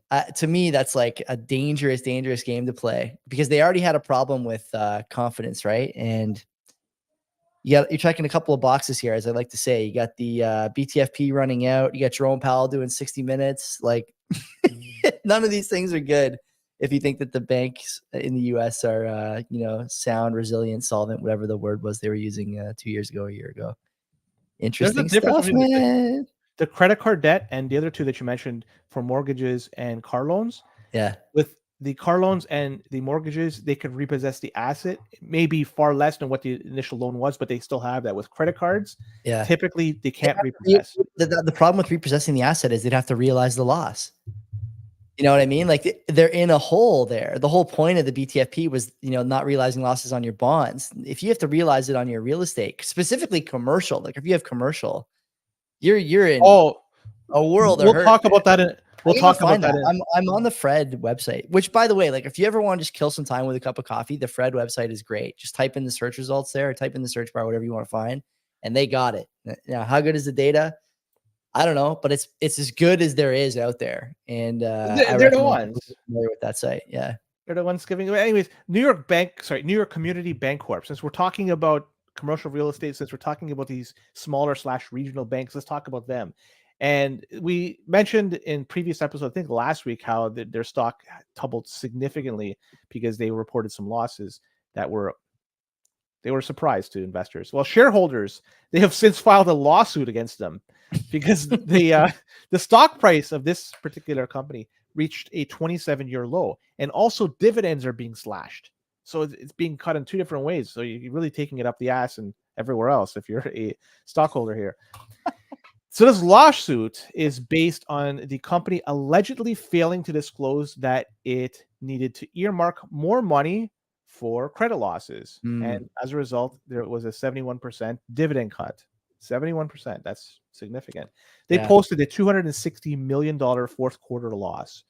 And as I mentioned, this number was unexpected, and it caused the stock to absolutely fucking tank. Now, these losses, they're tied to loans for offices and apartment buildings. And they are heavily tied to real estate in New York, this bank is. And with apartments being their biggest exposure. And I took a deep dive into this. And according to Yahoo Finance, these properties could end up being worth a lot less than they used to be because of the high interest rates and the new limits in New York on rent increases.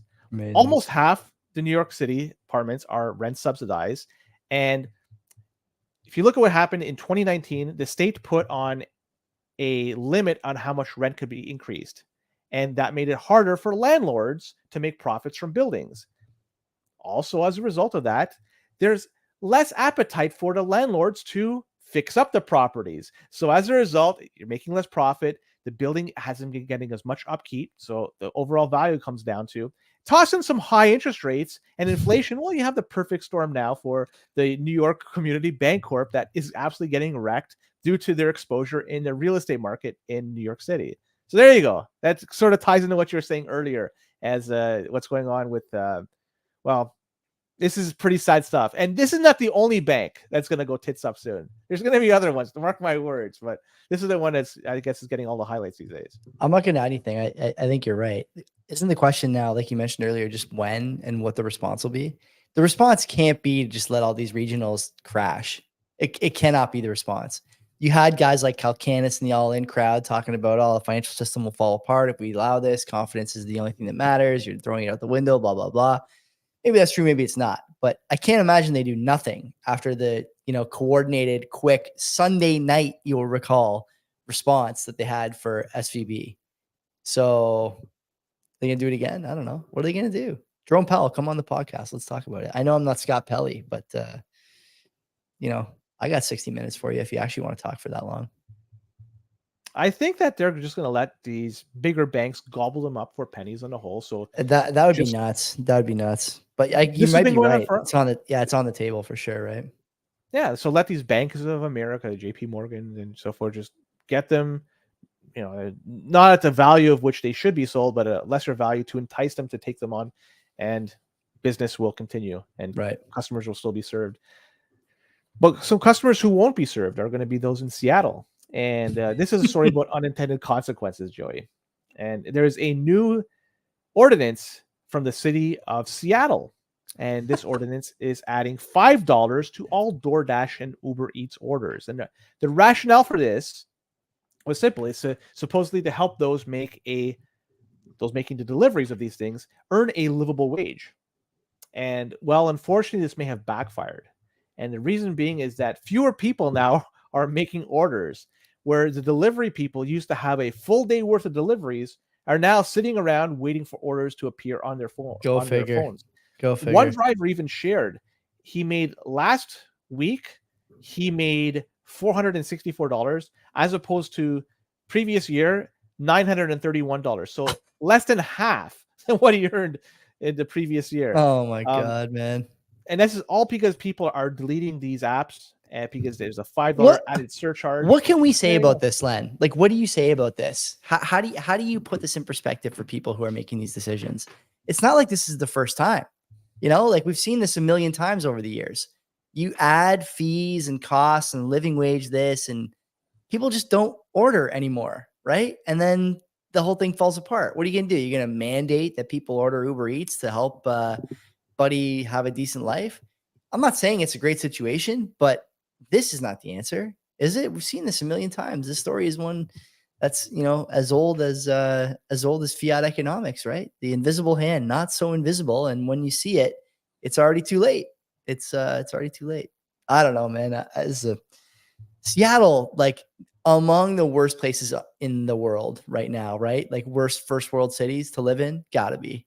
It was so good to live some 30 years ago. It's gone ever since the Supersonics left and Frasier stopped taping. Seattle went down the drain. That was the high point. That was the top tick.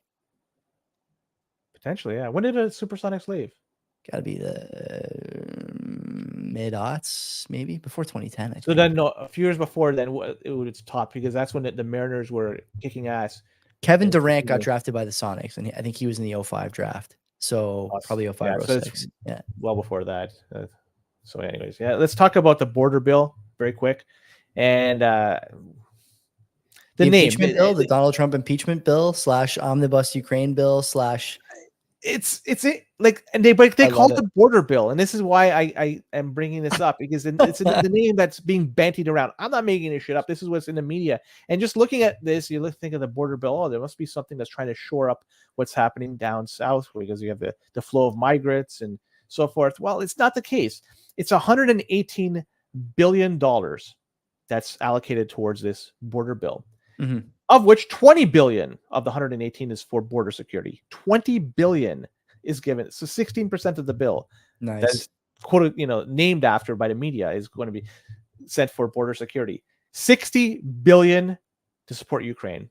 14 billion in security assistance for Israel. 4.8 billion to support U.S. partners in Indo-Pacific facing aggression in China. Okay. An additional $10 billion would provide humanitarian assistance for civilians in conflict zones, including Ukraine, Gaza, and the West Bank. Right. And $2 billion for NVIDIA puts for Paul Pelosi. They made bank on that. They're up to, I don't know how many billions since they put that in November. Good for them. They foresaw something. The fuck they saw, I don't know. Oh, man. Omnibus bill should be illegal, right? I think. Isn't that fair to say? I saw Vivek, I should say, that's how you say his name, Sachs, Trump, and a few others today doing a space before the show started. And the space was about how there's also like an impeachment thing baked into that bill. Did you hear that? And so they're going after Trump now. They're just throwing it in there. I guess 535, a little segment there. Yeah, something in there about the Gaza Strip, something in there about the border, and something in there about impeaching Trump. Like, what are we talking about? Like, what is going on around here? This is why this is why Other Notable Stories has become such a favorite in the CBP ecosystem here, because it just never stops. The stories become more notable every week. It feels like. Let's move on, Joanne. There's nothing I got to say about that because Okay. I want to say we have admission from Janet Yellen that high prices are here for good. I love this one too. This is great. This is an I mean, all-timer. Get a strong modern economic theory here. Go ahead. I mean, seriously, it took all this time to finally come to this conclusion, but she says that wages are rising, so this could offset the higher prices that we're experiencing. The problem is, though, wages, it's a lag. They don't go up right away. There's going to be a period of time before prices of shit go up and then wages follow suit. And during that period of time, there's financial hardship that is being borne by the people that are just living. And plus, the wages, they may not go up as high as the real cost of living is. That's another thing to consider. But she says, and we don't have to get we don't have to get the prices down because wages are going up. And she's noting that the median worker in the US can buy the same basket of goods they did in 2019 that they did in 2019. No. Yeah. So Americans on average are better off in spite of the fact that the levels of prices are higher. So she's saying that people are better off now than they were in 2019. And yeah, so another thing to consider too is when you increase the wages of individuals, of the employees, the employers may want to then start cutting back because they're also dealing with higher prices. And one way to do it is to reduce the staff, and that's going to be an expense. So obviously that's one thing they could consider. So there is no easy solution. Higher wages, it's always lagged. I can't believe she's saying this stuff, but you know what?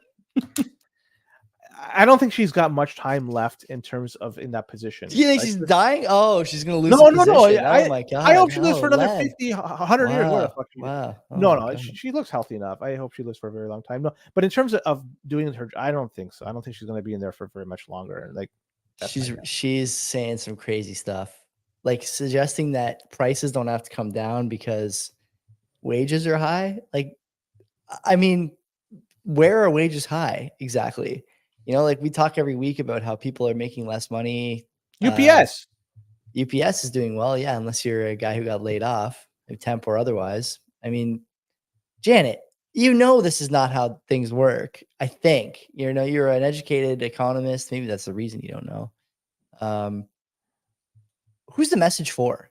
Why would she say that? Is she trying to kill two birds with one stone there? Remind people that their wages are quote unquote up in nominal terms. Even if not in real terms, while also saying that inflation has been crushed. Also, by the way, Biden not really doing a great job, like I mentioned earlier, in the same breath that he's talking about inflation being under control, producers are shrinking everything. And then you have this comment on top of that. Like, they're not even talking to each other, it feels like, doesn't it? I think, well, his comments... Did you see, like, to add to the chaos of the White House, Vice President Kamala Harris today saying she's ready to serve in the event that Joe Biden's age becomes a problem? Public statement. But I think that was always the case. The vice president is always going to be. It's always the case, but you don't say it. Why would you say it? Come on. What are we talking about? It's getting crazy over there. We need KJP to settle this down. We got to get her on the podium. I like she can fix this now. That video that Biden sent out about shrinkflation. Now, initially, I thought it was deep fake, but it came right from his Twitter account. So yeah, I was like, this can't be the movie. Most people today watching the big game, just like me, surrounded by snacks in a room where there's 30 velvet chairs and armed guards. Like, bro, come on, read the room. What are we talking about here? But I like that he took a few seconds there to talk about his beloved ice cream. He didn't gloss over that. You know what? I mean, since we're kind of on this topic, like you saw the Putin interview. Yeah. With you know what I found to be very funny about that, by the way, that interview with Carson. It's just that Putin, like from the get-go, was talking about history, right? And he was rhyming off dates, confidently rhyming off dates and events that happened hundreds of years, even 1,000 years ago. Yeah. And he was just rhyming them off like that. And even when questioned, he was able to answer them. But as soon as he was asked, when is the last time you talked to Joe Biden? I don't remember. So in his head, it was more important to document and Oh, remember man. these dates than the last time he talked to the president of the United States. That is, to me, I found to be fucking funny. That That is true. talking to the United president is just, it's not as important as remembering what happened in 1647. Did I you love like the that. interview? Did you watch the whole thing? I watched it almost 2 times. I was really good. Almost 2 Yeah. times. Yeah. It was very interesting. Yeah. Yeah.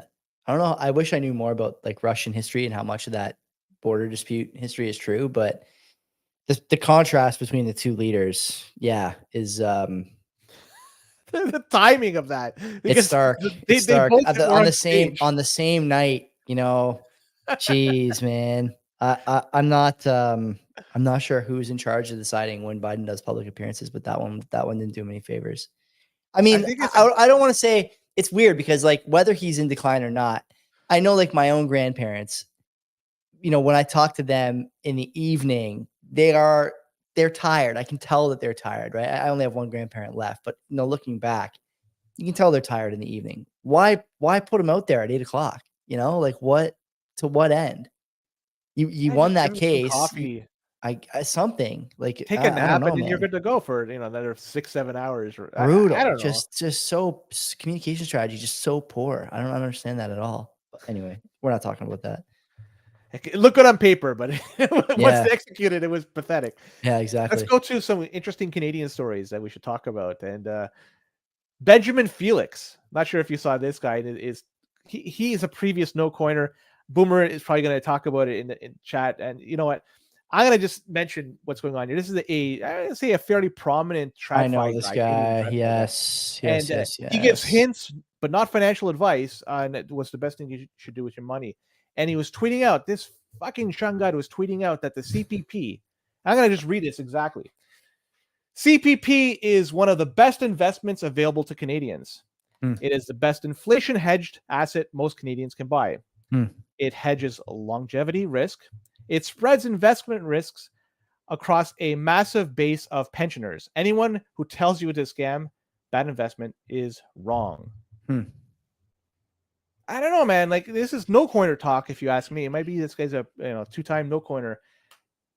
You've mentioned it many times. One time there was 7 workers for pensioners that are drawing from CPP, and now it's 3.5 workers per pensioner. Yeah. And longevity of people living is much longer now, so there's gonna be more people drawing upon it just by medical advances and so forth. Yep. So looking at this, the CPP, you can't tell somebody in their 20s, 30s, or maybe in their 40s that a CPP is a great investment, because somebody can make a very strong argument that it may not be available at the time when they have to retire. So nominal looking versus at real this, is important too. Don't forget about that. sorry? Nominal versus real. Your contributions will be given back to you at some level, but what's that going to be worth? I don't know. Yeah. Yeah. So I mean, reading, I don't know if you want to go and talk about this. I'm done talking about this. I don't want to give Ben Felix any airtime. I'll just mention one thing. If it was such a good idea, they wouldn't have to force you to do it. That's all. But you are forced to do it. And they seem to be bringing people in to prop it up, by their own admission. It's not just the current Liberal government, but other governments have done the same thing. It doesn't seem like that good an idea to me personally, but to each their own, I guess. Good luck with the pension, I suppose. There's also no precedent for a bunch of people who don't really have any education in how to produce hard assets or do service, technical work, propping up an economy.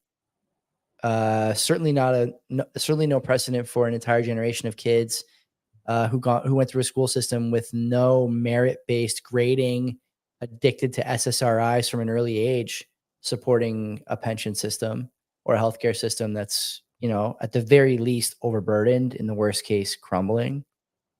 Good luck. I wish you all the best. I hope it works, Len. If it works, maybe we won't need Bitcoin. If it doesn't work, though, I'm going to be all set. So, good luck to Ben and all the people listening to and watching his show, I guess. What else can I say? 50,100. The people are speaking with their pocketbook. And we're rolling, man. People don't want that currency. They want something harder, something that's going to last. And Boomer's saying, as Greg Foss says, too smart by a half. And I just want to throw it out there. Anybody know what happened to Mr. Foss? He's disappeared on Twitter, right? I do. Huh? I do. Oh, I thought I Okay, told you. that's Didn't I cool. tell you this? No. I'll tell you after, but I'm not Okay. gonna say it on the air. Yeah, I'm not gonna say it on the air. Okay, because if you go look at his Twitter, Yeah, the it's last tweet quiet. he had was December-ish, Yeah, and it just seems odd that he just disappeared. Yeah, like I miss Greg. I mean, yeah. whatever. So we have a fake report, alleged fake report. We're Sorry, doing stories fake on fake reports now. sorry. That's wrong. So it's a report about fake Chinese income that is being used Oh to get man. mortgages. This is all alleged information, nothing confirmed yet. But I this think guy's I think it's posting confirmed. Sam Cooper's reporting it. I think it's pretty close to He's confirmed. posting pictures too. Like it looks good, but Yeah. again, I can't say for certain, and for liability, I don't want to say it is. That's why I'm using it's all alleged. But anyways, HSBC, this is all data that was leaked from them, and this is all coming from a whistleblower and somebody that is right now in a business grad school in Canada. And he was noticing when he was employed for HSBC at one of the branches in the GTA, noticing a few strange things that were going on. And namely, that were suspicious loans that he discovered in 2022. And it wasn't just 2022, it was the years leading up to that as well. And he noticed that the Chinese migrants living all over Toronto were getting mortgages from HSBC, but the salaries that they were reporting raised his concerns. And for example, remember this is all alleged, by the way, an Ontario casino worker who owned 3 homes also claimed to have earned $345,000 in. So this is by analyzing the data, and he was working for a remote Beijing company. So he was pretending to work over there, but also working here as an Ontario casino worker. And he says that since 2015, several GTA HSBC branches issued at least 500 million in home loans to these inflated income people claiming fake jobs in China.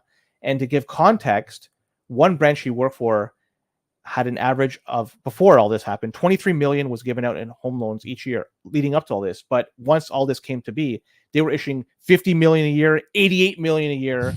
That's a huge jump from 23. And it's all because he suspects that fake income statements from China are being used to pump stuff up.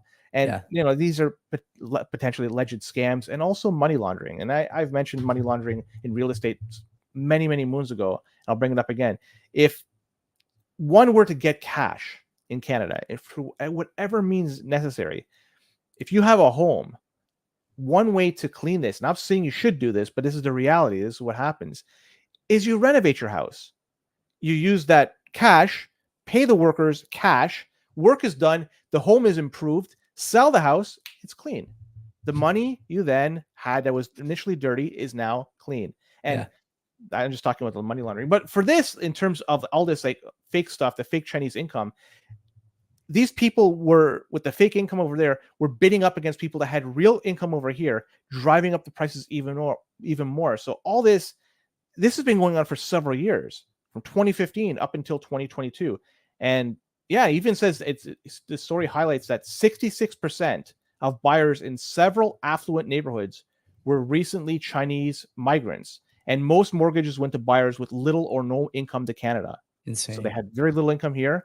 They were claiming a lot of income there in China. With that, they were able to buy up a lot of homes in several affluent areas, probably in Northeast Toronto, and just even outside Northeast GTA, considering Vancouver. Yeah. Well, yeah, because he was based in Aurora. I'm thinking this is more just local. Oh, sure. Mortgages. This particular guy. Yeah. Yeah. So yeah, it just this is The sad. most But it's the most reality damning thing is that Cooper and guys like Alder Lane Eggs, I can't remember his actual name, is Alder Lane Eggs is his Twitter handle. Those guys say the same thing. And again, this is an allegation, so don't sue me. But the thing is that the banks know and just don't dig into it, because that's where they're buttering their bread on these loans, right? On these mortgages. And they don't care if the income is illegitimate or overseas or fudged or whatever. The bigger problem, Len, is like at some point there's going to be legislation that the CRA and the bank are going to link their books, and everything's going to be transparent, which is great for a lot of reasons, but it's just the continued creep into your personal data by both government and private institution in the bank's case. in the name of safety, and in this case, you know, a very sensitive topic like housing and shelter. It's just there's no good outcomes here. The foreign buyers ban leaves a lot of holes. Actually, Soretsky wrote about that. I think it was today or last week, I forget, about some of the gaps in the foreign buyers ban. If you look it up, it doesn't really ban any foreign buyers. Like if you're a student, you can buy. If you're a PR, you can buy. If you come over here on You're a not a work foreign visa, buyer if you you're can PR. buy. Yeah, You're whatever, landed right? But immigrant. like you should be. You should be for like 5 years, something like that. Like Really? Like, there should be rules. I mean, look, you're talking about some of the ways you can exploit this. Certainly, there are other people who are exploiting it in similar ways. It's not like I have to guess. I live in university town. We've talked about the stuff that goes on near Mac by Columbia College, Conestoga, Algoma, you name it, right? All these colleges have been rinsing people vis-a-vis these means, bringing in international students and having these kids buy a property. They shouldn't be allowed to do it if we're serious about it. Now, if we're not serious about it, then let it be a free for all. Let the market dictate, and these guys can be part of the market too. But this idea that the foreign buyers ban does anything, I think, is it's difficult for me to understand exactly where the roadblocks are for people who are coming from other countries. Because if a student land can come over and buy a house, then how are we defining student? Maybe that's where we should start. If a PR can come over and buy a house, whatever, on a work visa, I don't know, man. uh, It's there's a dicey. The difference. So, point is that there's clearly regions where this type of behavior from banks, income statements, whatever, is more prevalent than others, and something's got to be done about it. I don't know what, but according to Cooper and others, no one really has any interest in figuring out what the problem is. Seems like that's a big well, it's issue. good politics, and I don't know if it's good or not policy. I guess we can make a decision on that. But in terms of permanent residents, PRs, you're mentioning, maybe I'm not sure if you're misidentifying what they are.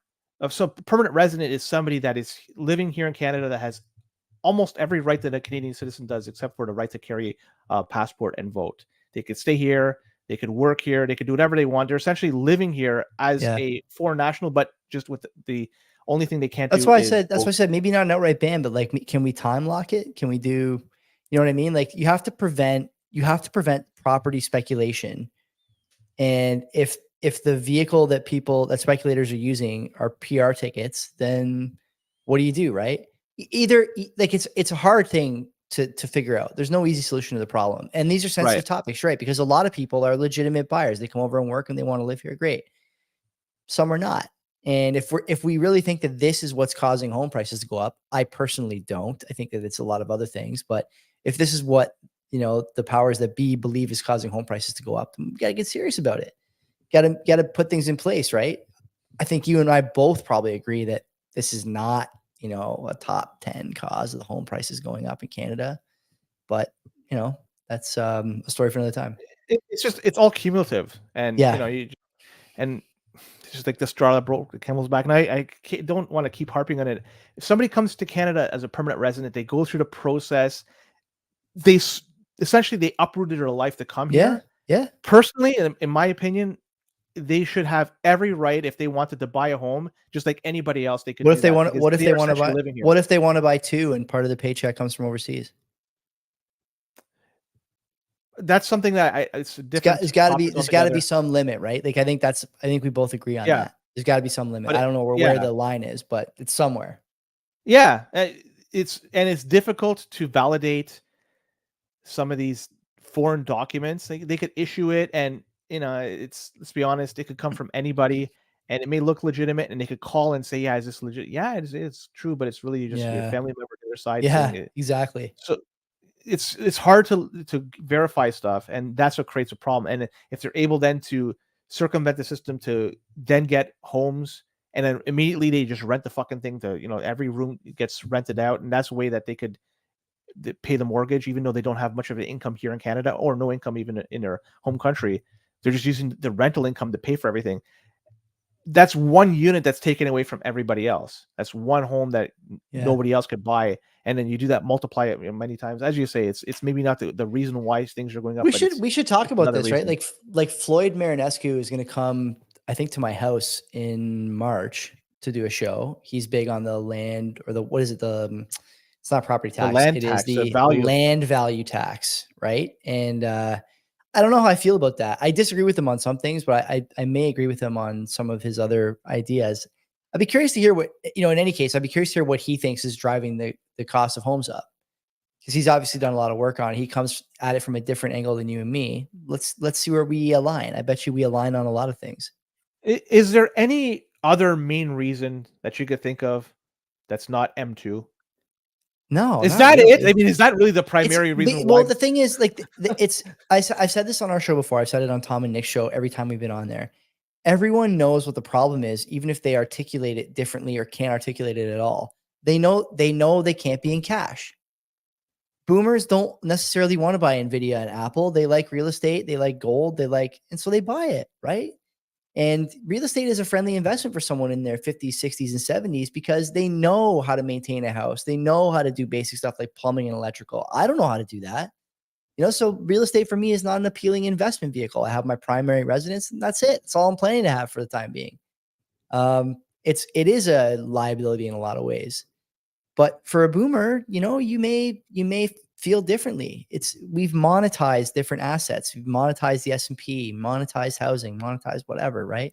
There's Lots of a lot stuff. to this because the wages haven't, if you look at the price of homes over the past 30, 40, 50 years, and you graph it out and you look at the wages, the value or price of the home, it vastly exceeds the wages. Yeah, So yeah. at a time, decades ago, it was much easier to qualify for a mortgage and pay for a mortgage if it's your second home, third home, and so forth. So at a different time, that's why, I mean, you may say boomers, but they were able to take advantage of the That situation too. that was You're right, presented to Len. them. Yeah, you're right. Unfortunately, here we just it's very difficult now to buy a second home without a lot of with that incredible income or some other secondary stream of income that's coming. You And should I don't know. ask Tom and Nick what their client base is doing, right?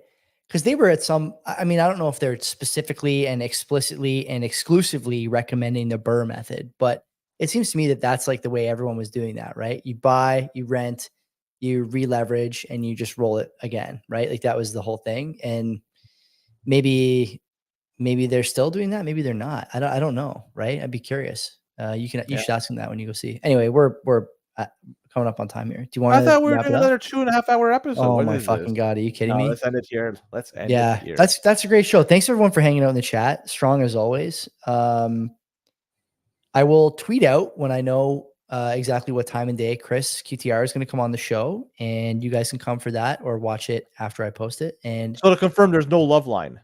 no love line. We're not going to do it. No, too bad. Very I good. know, sucks. Anyway, take care, everybody. Yeah, until next time. Second year in a row, eh? Like, kind of like last minute.